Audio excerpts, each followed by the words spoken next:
Psicoment, una nueva manera de ver la psicología, con Emanuel Ferreira. Por más información, @Psicoment en Instagram.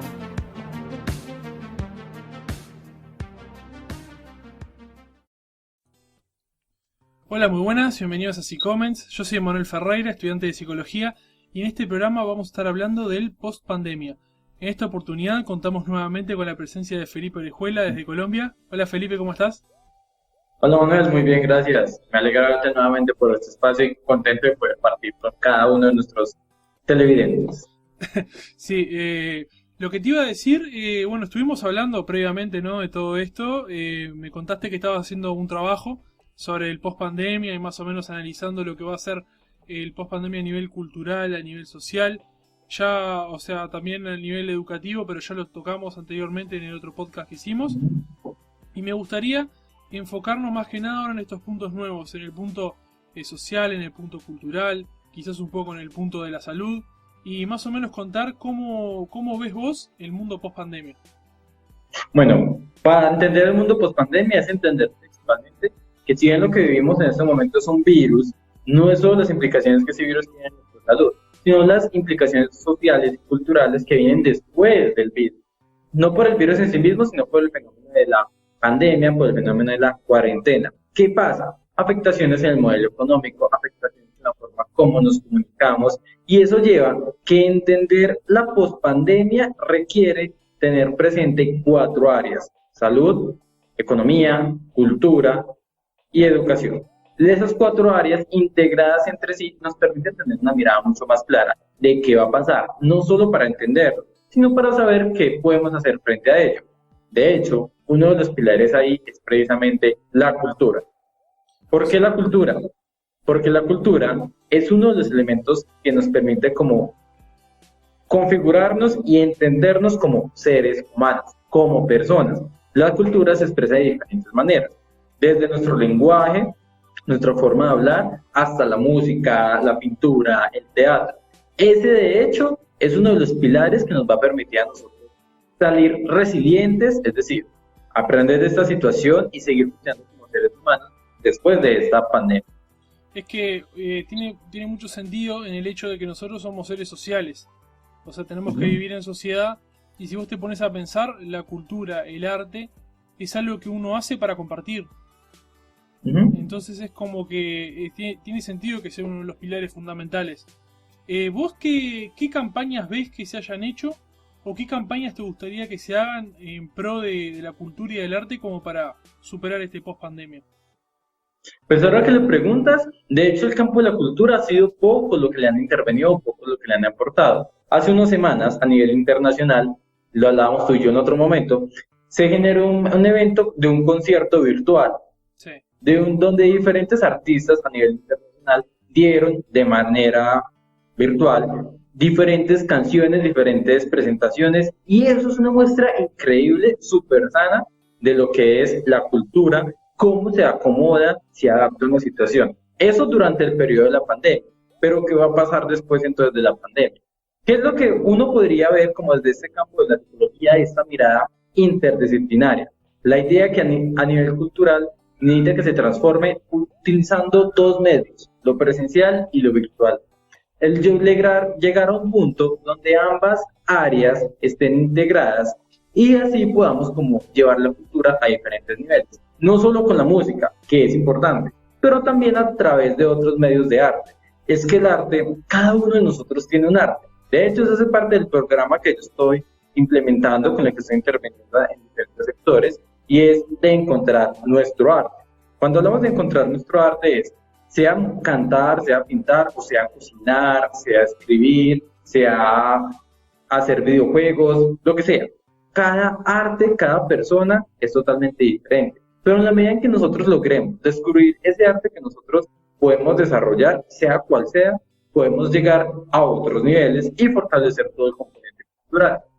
Ese es uno de los campos que sin duda tenemos que meterle mucha intervención desde el campo social para poder fortalecer nuestra capacidad de afrontar la pospandemia.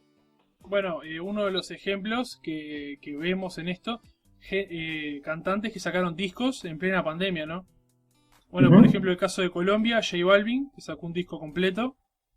Ujú, Después, por ejemplo, colaboraciones. Camilo, que también es de Colombia, hizo una colaboración con Pablo Borán, que es de España. Después, ujú, temas referidos a la pandemia, Pablo Borán tiene uno. Después, David Bisbal con Aitana tiene otro, que habla de todo este ujú, tema. Salieron temas súper interesantes que en realidad lo que hacían era como que unir más a las personas y concientizar. Bueno, más que nada hicieron temas de España por todo el tema que hubo. Bueno, España fue uno de los grandes afectados junto a Italia. ujú, Ahora está siendo muy afectado acá Estados Unidos, está siendo afectado Brasil. Como quien dice que se corrió un poco. Igual sí en zona de alarma, pero está. O sea, no está tan como antes, que eran 2000 muertos por día. Fue una situación que es complicada de afrontar, sinceramente, porque nosotros estamos hablando acá, ¿no? Estamos grabando un programa y decimos, ¿cómo vamos a superar esto, el post pandemia? Y a veces vos decís, sí, porque con la música, la cultura, todo bien, ¿no? Puedo ayudarlo. Pero sinceramente a las personas que perdieron un padre, una madre, un abuelo, una hermana, un hermano, lo que ujú, sea, a veces con una canción no, o con ir a ver una obra no es suficiente. Entonces está ujú, bueno que sean proyectos obviamente que está bueno el arte y todo, pero que se apoye todo en sí, no sea solo una cosa, sino que está bueno que sea la música, que sea una contención psicológica, que sea un apoyo del entorno, ujú, porque no es una situación fácil. Yo, por ejemplo, tuve la suerte hasta el momento de no perder a nadie por esto. Y son suerte que tienen algunos y otros no tuvieron esa suerte.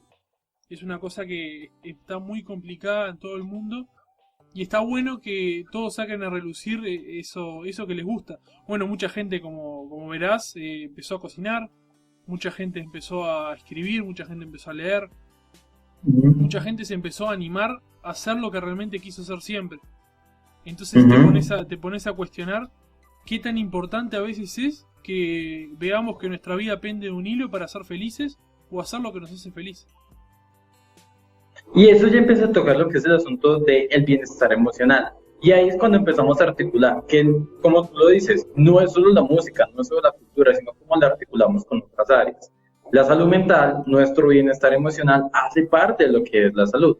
¿Cómo yo logro manejar el duelo por una persona que se fue? ¿Cómo logro yo aprender otras estrategias de afrontamiento para manejar situaciones estresantes? Pero a su vez, ¿cómo desde el sistema financiero logro generar planes que me permitan no solo manejar mis necesidades básicas, porque es un asunto, es muy difícil tener salud si no cumplo mis necesidades básicas? ¿Cuáles son mis necesidades básicas? Alimentación, seguridad, un techo. Si yo logro satisfacer eso, es mucho más fácil lograr satisfacer los otros elementos. Entonces, como es, como también incluso desde esa área financiera, logremos tener como un plan que nos permita sobrellevar la situación. Porque cuando una persona muere en el sistema familiar, no es solo la pérdida afectiva, muchas veces también es la pérdida de un pilar económico y eso implica un desgaste económico en diferentes áreas. Entonces es precisamente desde esa mirada entender cómo cada uno de esos elementos se van entrelazando entre sí e ir aprendiendo de esa situación. Hay un asunto muy clave, es permitirnos aprender de esa situación, permitirnos entender que las consecuencias que han venido con esto son duras, y está bien, es emociones, somos humanos, las sentimos, está bien sentirlas, pero ¿qué vamos a hacer frente a ello? Podemos sentirlas y a partir de ello hacer algo. ¿Vos qué visión tenés de cómo va a ser, como quien dice, el relacionamiento de las personas, cómo van a actuar luego de esta pandemia? ¿Vos crees que van a cambiar en algo? ¿Vos crees que van a seguir siendo la misma persona después ya de 2, 3 meses que haya pasado esto y no haya peligro? ¿Crees que van a seguir siendo los mismos? ¿Crees que van a hacer un clic en sus mentes y van a cambiar la manera de actuar?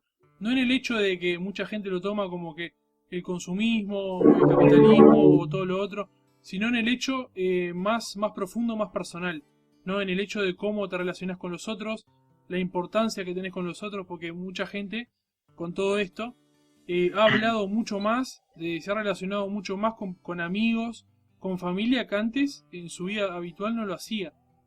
Descubrió como que ese placer y ese lugar en hablar con los seres queridos y disfrutar más de momentos antes que estar complicado con mil cosas. ¿Cómo sentís que van a hacer las personas luego? ¿Decís que van a cambiar algo o que van a volver a lo normal? El asunto de la comunicación y las relaciones interpersonales va a cambiar significativamente. ¿Sí? ¿Qué pasa con eso? Está el asunto de que, como tú dices, hay una reflexión frente al significado de la vida, a lo que significa compartir con la otra persona. Se ha generado un proceso de reflexión colectivo en donde en cualquier momento nos podemos morir. Por eso hay que apreciar el momento. Eso ha llevado a que la población se cambie de pensar mucho en el futuro a pensar en el aquí y en el ahora, disfrutar. Como un poquito de unas características un poco hedonistas, de disfrutar, de tener placer, porque no sabemos qué va a pasar más adelante. Yo creo que lo que viene después de la pospandemia es precisamente un sistema de creencias que diga, hay que disfrutar, vivir el aquí, el ahora, el presente, a lo máximo. Que eso si bien tiene unos aspectos favorables porque implica relaciones más intensas, implica aprovechar otros detalles o características del mundo, también puede llevar unas consecuencias como Sí. el derrocharse económicamente, por ejemplo acá No, en Colombia, nunca, como quien dice, de que nunca plantarte en la vida por la incertidumbre de que no sabes qué puede pasar. Bueno, eso pasa mucho ahora con la generación ahora millennial, que podés ver que se venden mucho menos casas que lo que se vendía antes.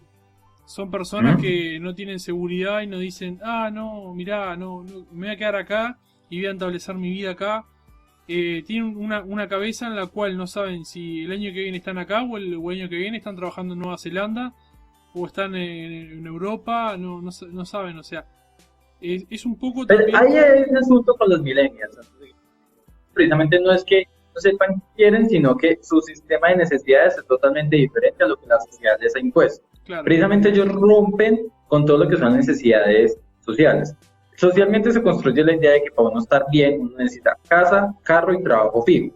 Una persona, un millennial, los millennials se caracterizan por les gustan nuevas experiencias, vivir cosas nuevas, se aburren de lo cotidiano. Y eso los lleva a que experimenten y sean incluso muchas veces innovadores. Obviamente cada cosa tiene su límite. Y cuando hablamos de ese asunto de la pospandemia, es también mirar que no es solo el asunto de que, yo pienso en el aquí y en la ahora, hay que disfrutar, sino que cuando se va a un lado patológico puede llevar a que las personas se endeuden significativamente, no tengan nada estable, ni relaciones, ni trabajo, y simplemente tengan una vida completamente hedonista que no sería nada funcional. Entonces es como aprender a tener un equilibrio entre lo que yo quiero, mis placeres, como para mí es tener éxito o vivir, y versus las necesidades reales. claro. Más o menos sí, eso es lo que se ve ahora y es lo complicado, ¿no? Y en el tema de las personas mayores, ¿cómo pensás que va a ser?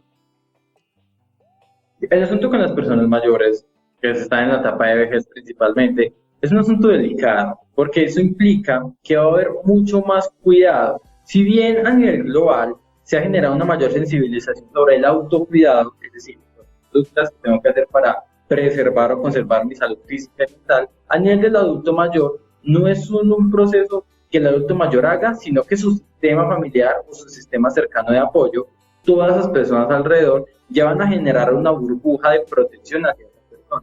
Porque claro, detrás del COVID-19 viene un mensaje que es personas en condición de riesgo, en este caso personas mayores.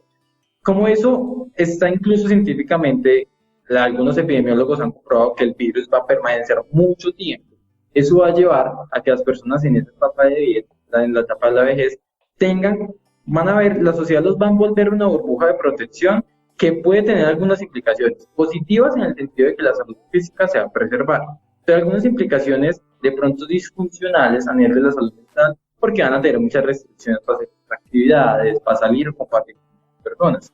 Y tú lo dijiste ahora, Manuel, nosotros somos seres sociales, por lo cual necesitamos ciertos espacios de interacción. Bueno, y Entonces más, hay que buscar un punto de encuentro entre salud e interacción. claro, además, más en el adulto mayor que es una persona que trabajó toda su vida, que como quien dice no tuvo tiempo para relacionarse tanto, y vos los ves ahora, los adultos mayores en su edad aprovechan para salir, o sea, aprovechan para ir a caminar, aprovechan para ir a hablar, van a jugar a algún lado, lo que sea, y está bueno, o sea, pero y ahora con todo esto es como que se ve muy truncado, además en el hecho de que sumale esto a que no tienen la mayoría no tiene un gran manejo de lo que es la tecnología. Entonces es como que es... Y tampoco, o sea, no es lo mismo imponérsela porque ellos no nacieron con la tecnología. No sienten lo mismo, van a sentir más carencia porque ellos están acostumbrados al contacto físico. Entonces no es lo mismo que nosotros, dentro de todo, nos criamos con una computadora, un celular, ahora más o menos, es diferente porque estás acostumbrado. Pero una persona mayor no está acostumbrada a eso. Eso es como que otro desafío. Totalmente, es que ya hablamos de un aprendizaje previo de toda nuestra historia. Las generaciones que hoy en día son niños, adolescentes, jóvenes, adultos, sí o sí han estado familiarizados directa o indirectamente con la virtualidad. Entonces va a serles más fácil adaptarse a un entorno virtual, pero como tú dices, una persona que está en la etapa de la vejez, que la virtualidad vino a entrar en su vida solo en la etapa final de su vida, va a ser mucho más difícil que se acomoden a ella. Si bien no es imposible, porque hay muchas personas de la edad mayor que se acomodan y aprenden, no todas tienen como digamos la disposición mental o tienen las características del ambiente que les favorezcan adquirir ese tipo de aprendizajes y simplemente prefieren más el contacto físico cómodos con una pantalla y está bien porque ellos tienen una historia diferente. Eso va a generar un choque porque entonces si combinas esas dos cosas, aislamiento del adulto mayor versus no sé manejar la virtualidad, si esas dos cosas se juntan, el aislamiento social va a ser mucho mayor y eso va a generar un gran impacto en su salud. Tengamos presente que en la medida que mi salud mental va decreciendo, mi salud física también puede decrecer. Y más con un adulto mayor que normalmente tiene una enfermedad crónica, como diabetes, hipertensión, hipertiroidismo, entre muchos.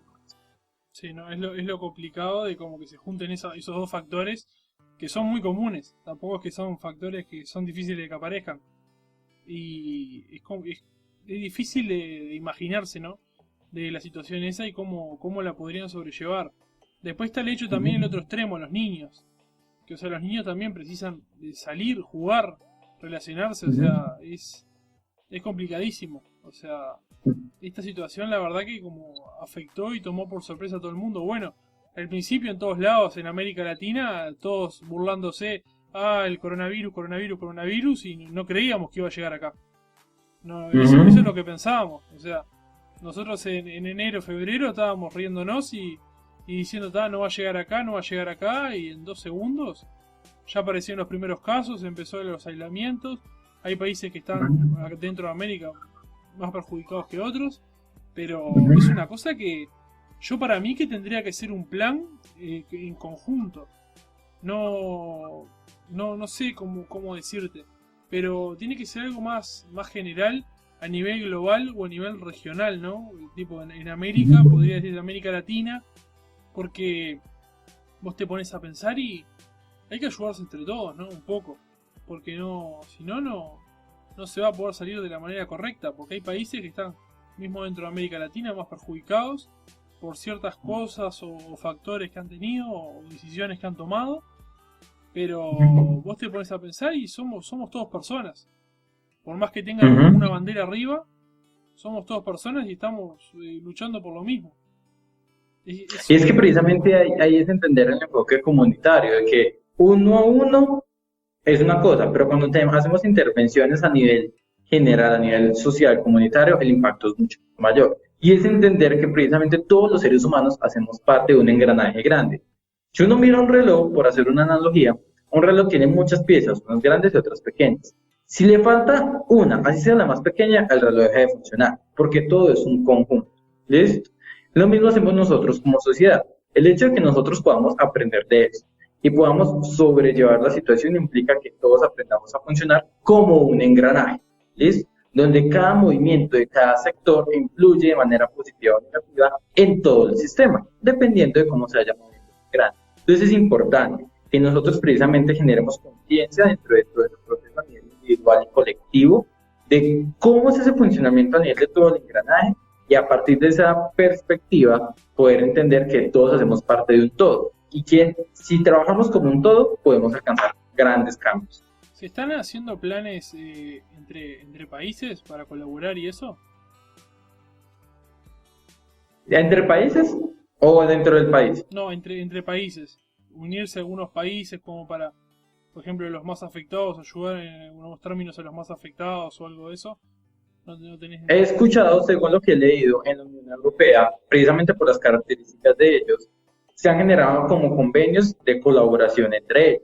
No obstante, a nivel de Latinoamérica, siendo honesto, no tengo conocimiento de ellos. Porque hasta donde he leído, cada país precisamente cerró sus fronteras, cerró todo, claro, para evitar una propagación mayor del virus y cada uno está como defendiéndose, por así decirlo, con sus propios recursos, evitando el contacto con otras áreas.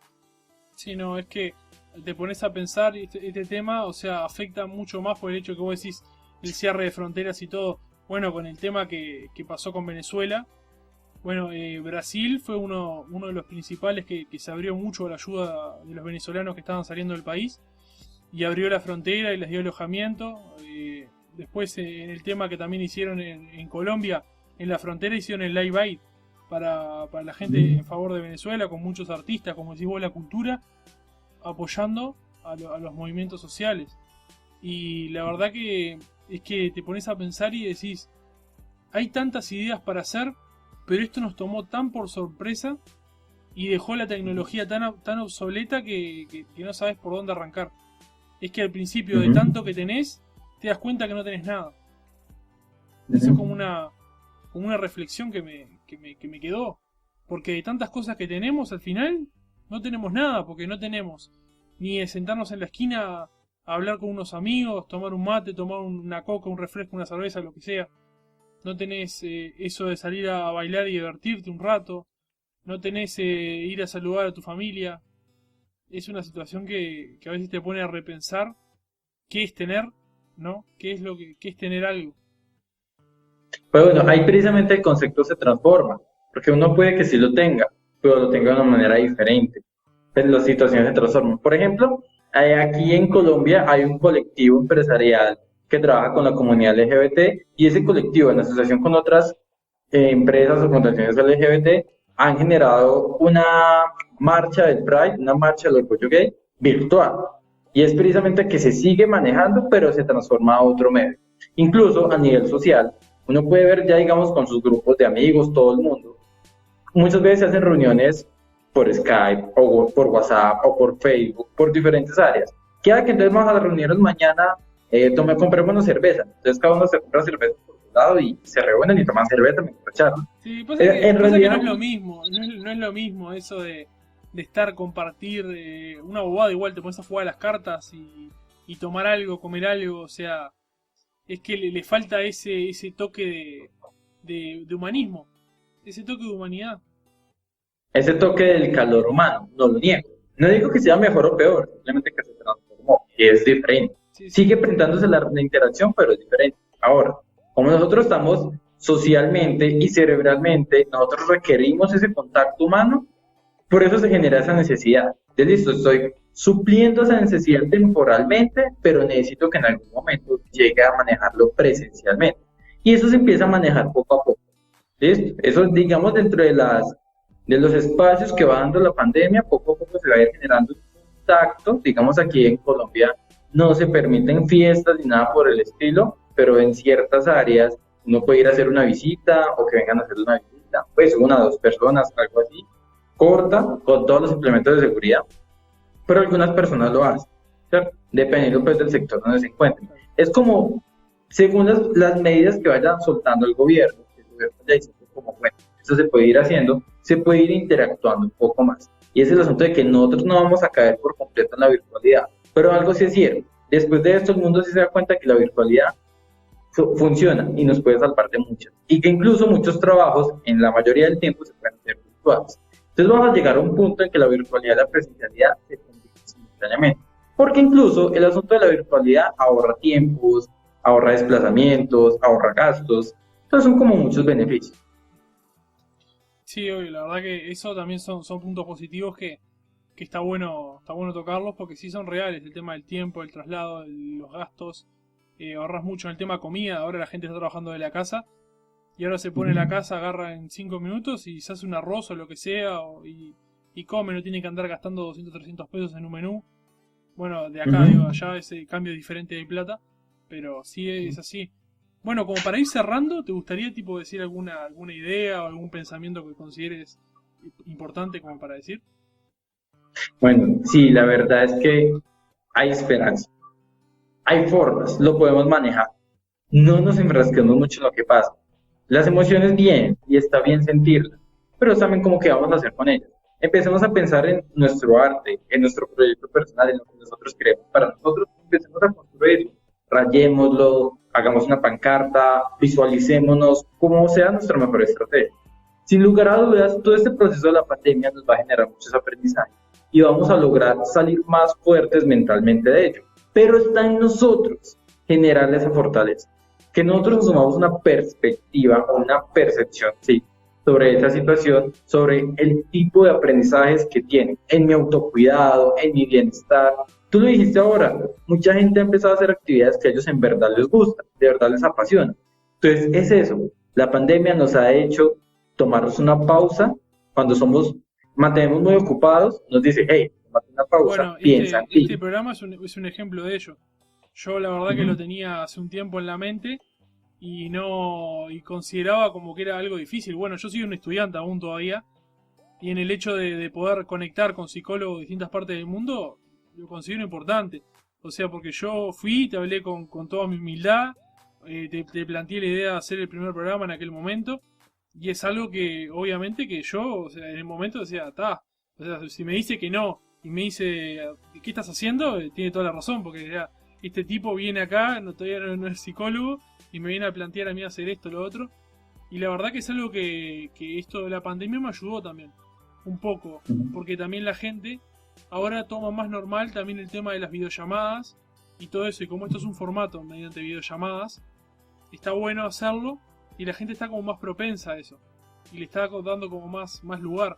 Y es una idea que yo tenía y la verdad que la largué este año. O sea, para empezar a hacerla. Fue algo que salió, o sea, también por esto. Surgió por el tema del tiempo y poder hacerlo. Y es precisamente una muestra de simplemente identificar lo que nos gusta y darle. O sea, Sí. sacarle el tiempo, sacarle Y cuando termine el todo espacio esto, y y cuando disfrutar. termine todo esto me voy a tomar un avión y nos vamos a conocer. Totalmente, estoy de acuerdo. tenemos que hacer algo. Lo que pasa es que estaría bueno. Yo tengo ganas de viajar, la verdad. Pero pasa que está todo el tema ahora, hasta un tiempo. Como yo tenía planeado un viaje de estudio a Europa y con todo esto estaba vendiendo rifas de la empresa. O sea, estaba vendiendo rifas que eran $100. Y bueno, imagínate ahora gastar $100. El dólar en mi país estaba a 38 y ahora está a 45. Es una cosa que implicó mucho en un cambio todo, como decís vos, económico, social, cultural, todo. Y está bueno. En algún otro momento sé que más adelante se podrá dar. Y obvio, capaz que en alguna de esas nos vemos en alguna conferencia ahí por el mundo o algo de eso. Claro que sí, el mundo no tiene límites. Obvio. Y bueno, no me queda más que agradecerte por haber participado de este programa nuevamente. Y bueno, seguiremos hablando como siempre estamos hablando y se nos van ocurriendo cosas para plantear y tratar de traerle algo a la gente que le pueda interesar. No, muchas gracias a ti por el espacio, de verdad. Me encanta ese tipo de escenarios y claro, estamos pendientes para seguir aportando un poco más frente a todo este colectivo y gran engranaje que somos como Para la sociedad. cultura, para la cultura. Así es. Bueno, nos estamos viendo. Que pases lindo. Igualmente, cuídate. Nos vemos. Y a Hasta todos, luego. chao. Que Chao. pasen bien. Chao.